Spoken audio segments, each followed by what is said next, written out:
Shalom. This week we are reading Parashat Tetzave. Begins right before the beginning of chapter 28 in the book of Exodus. Parashat Tetzave is all about the Kohanim, the descendants of Aharon, the priests that are serving in the temple. We begin by reading about the Kohanim and their clothing, special clothing of the high priest, clothing of the ordinary priests. We read about the inauguration ceremony of the priests, and we read about the succession of the high priest. And so the parsha is really focusing on these men whose job it is to bring the blessing into the world through the service of the Holy Temple. The Holy Temple really supporting the whole world and just shining forth with the presence of God. So who are the Kohanim?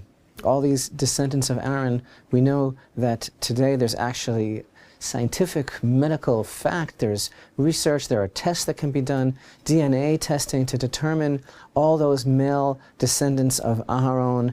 They all actually share a particular chromosome that apparently no one else in the world has. There are books that are written about this. All the male lineal descendants of Aharon share something in their DNA structure that no one else in the world, no other Jews, no one else has.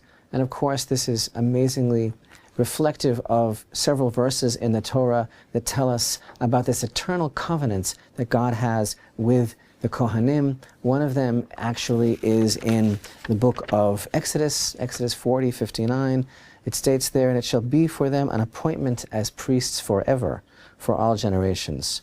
Then again in Deuteronomy 18:5 we find, "For the Lord your God has chosen him out of all your tribes to stand and serve in the name of the Lord, him and his sons forever." So obviously there's something going on between Hashem and between the Kohanim. And it's a forever kind of thing. This is a choice that God made. So this is all really interesting. We read about these clothing, and they must look absolutely stunning. The Kohen Gadol wearing his clothing must be some sight to see. In fact, that's the topic of the beautiful piyut, the beautiful poem that we sing in the Beit HaKnesset, in the synagogue on Yom Kippur.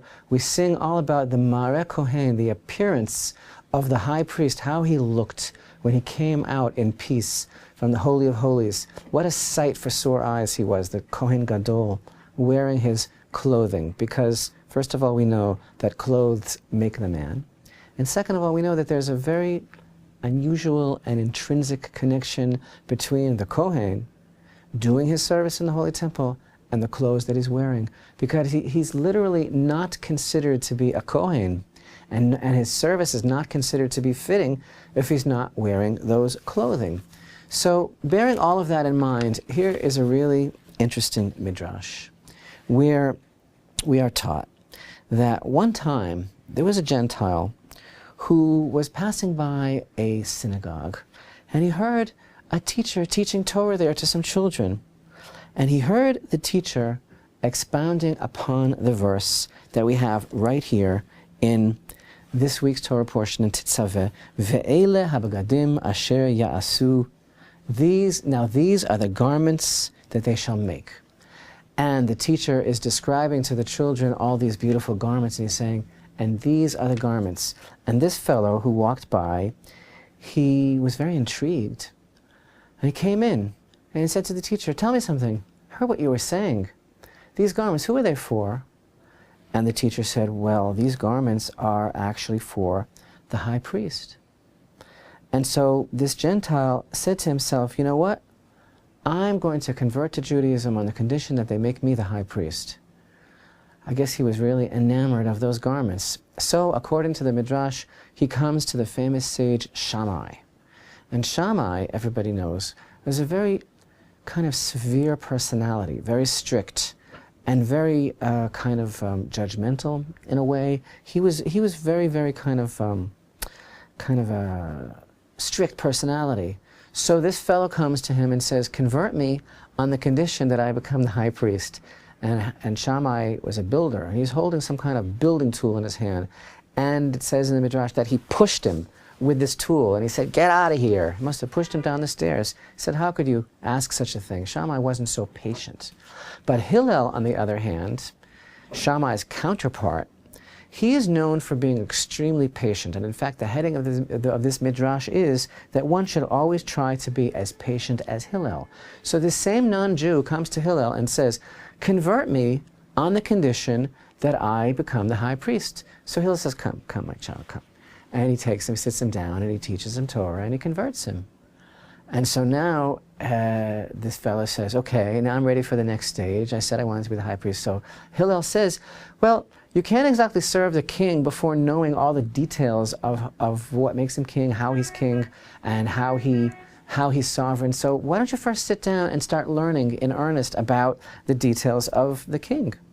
And so, according to the Midrash, what happens was he started to learn Torah, to study Torah very seriously, and then he comes to the verse in the Torah that says, V'hazar hakarev yumat, and the stranger who draws close shall be worthy of death.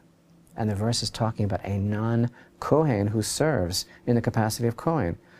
He bumps into that verse, it comes to the rabbis, and he says, tell me, who's that verse talking about? And the rabbis say, that's even talking about David, king of Israel. That's talking about anyone who's not from the Kohanim, who proposes to be so.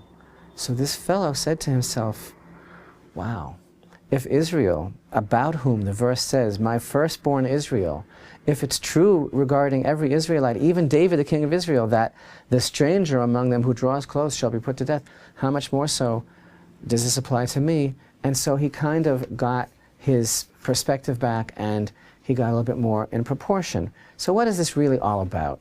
What is the point of this whole story? You know, people are always trying to be something else. I mean, if he would have put on those clothing, he might have looked like a high priest, but he wouldn't have been a high priest. And people say it's not fair. I want to be a Kohen. I want to be the Kohen Gadol. I want to go into that part of the Holy Temple. And everybody's always looking for something instead of looking at what they are and what they're supposed to be and the part that each one of us is supposed to play. So here we have those verses that we read together about the Kohanim, the one in Exodus and the one in Deuteronomy, that clearly emphasize that Hashem has a covenant with the Kohanim, so they know their place, and He chose them for something, and that's forever. But then actually, He also told Israel collectively, just at the giving of the Torah, right before the giving of the Torah, in Parashat Yitro, He said to all of Israel, you shall be for me a kingdom of priests and a holy nation.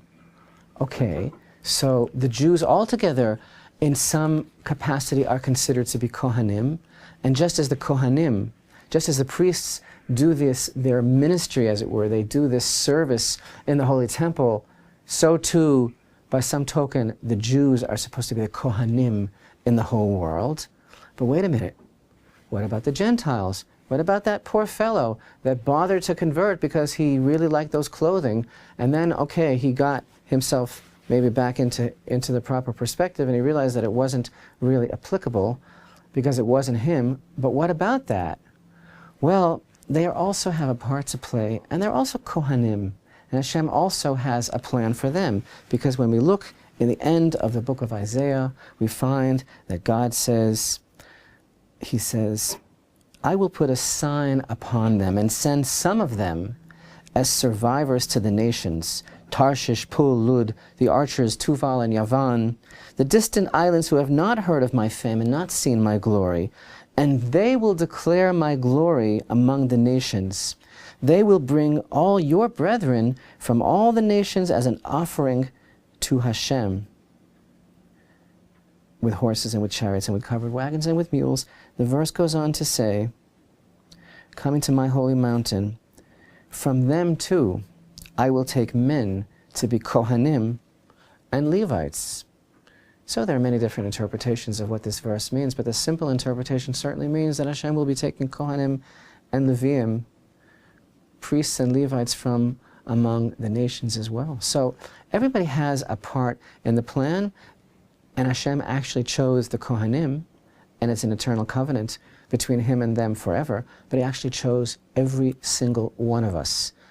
And every single one of us has a part in that plan. And the idea is essentially, maybe, instead of pretending to be someone else or or trying to do someone else's job.